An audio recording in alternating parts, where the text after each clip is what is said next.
Mic check, check. Check, mic check. Mike. My name's Rich. My name's Kevin McElroy. I am partner owner with Richard Watt for Table and Tap Restaurant and Barrio Kitchen next door. Kevin approached me and asked if I wanted to consider going into business with him owning a restaurant. And I'm always up for a challenge. This is where there's a restaurant row. You don't really have that anywhere else in Sullivan County. You can have a Mediterranean cafe, you can have American fare, you can have Mexican food. You know, any given weekend, there's probably live music playing in any one of the restaurants. But we wanted to make a sturdy restaurant, with dark colors and dark woods and, you know, trees, sturdy. You know, that's kind of our company logo. Of course, the location on the water is fantastic.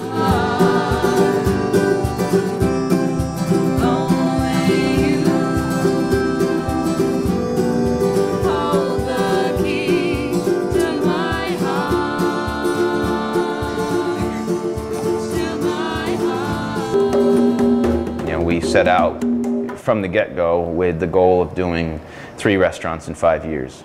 So we've opened our second one in our beginning of our 3rd year. And Mexican food just seemed like the right fit, you know, and barbecue. Barbecue is a really good kind of local, fundamental American vibe. And it's always fun to open a new restaurant and make people happy with new food. And give people, you know, in this community something maybe slightly different or new or fun or exciting. Favorite drink to make is a margarita.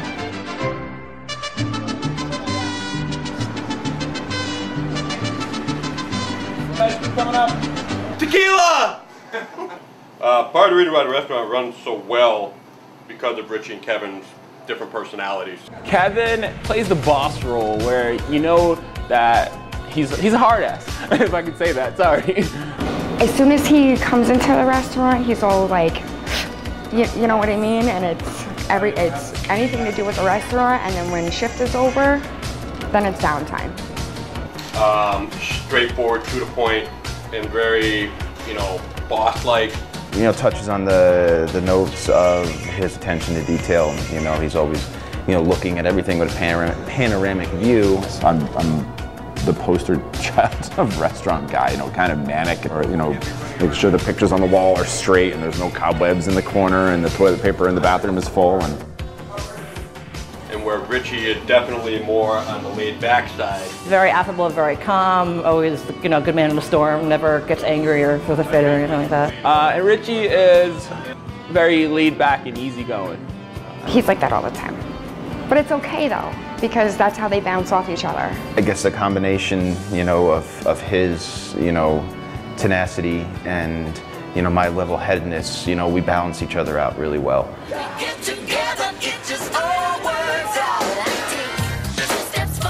You know, I think deep down inside, you know, we're both kind-hearted people, which always helps with anything in order to create any kind of relationship.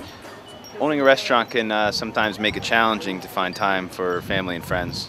I think it's harder for me than it is for them, and I hope that's the case, because I don't want it forever to be hard on my family. But as you know, I have 3 children, and Aaron. You know, it's hard for Meg to understand, you know, that this is a cruise ship, and we are, you know, we're the captain, and if we're not here, you know, one wrong turn and you hit an iceberg. You become kind of socially disconnected to what all the normal people are doing, you know, in their normal lives, having weekends off and being home by 5:30 every day. And it's hard for friends and family to understand, you know, why can't you just come to the concert with us, you know, because on a concert night, I got 100 people sitting in the restaurant. It's tough.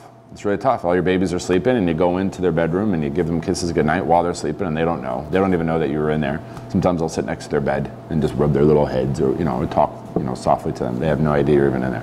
It's tough. It's tough. The Barrio and the local both have this really cool feeling to them, like a real cool, eclectic, artsy feeling, and they fit awesomely in this area. I mean, I think we tried to create that, you know, that's what we always refer to as vibe. As soon as you walk in, it's the ambience that's around you, and it feels so warm and inviting, and you don't want to go home. But we're also selling, an experience. It's very important in order to create, you know, an entire, you know, evening for somebody to come out and eat. To be able to come down and enjoy a beer on the deck overlooking the lake, there's just nothing better than that. Honestly, I think it's a complement of two things. One, the food, and then our customers. So the mesh of the two is definitely the, if you want to call it, the magic. So yeah, there's something magical about both places. You know, and I think we've worked very hard to create that magic. The magic also happens in the kitchen. When we get through a service, we do 200, 300, 400 dinners, whatever it is, and you know, you bang it out, and everybody's just doing their thing. You know, everybody kind of coexists, and it's this wonderful machine that's moving in motion. That's the best feeling ever. It's a sickness and a blessing all at the same time. You know, it's great. I like to see people's reaction on their face to either what they eat or what they drink. You know, at the other restaurant, the local table and tap, we have a window out into the dining room so you can see people, and you know, you see people come in and, you know, they wave at you, and you see people eating and having fun, and you know, you're making people happy. It's really a great thing. There's some camaraderie in the restaurant business. The guys who, you know, hit kitchens like we do and come in there strong and do their, you know, get their station set up. To me, that's so fulfilling. You know, it satisfies my little soul. You know, when someone's unhappy, we feel it. You know, we feel it. We take it hard. When someone says, "I didn't like this," you know, and, you know, we want to know why. Why don't you like that? What can I do to make it better next time? And I will do it better next time. Chefs are, the personality of chefs, they're always wanting to please people, make people happy, so. It's a lifestyle, man. It really is. It is a lifestyle.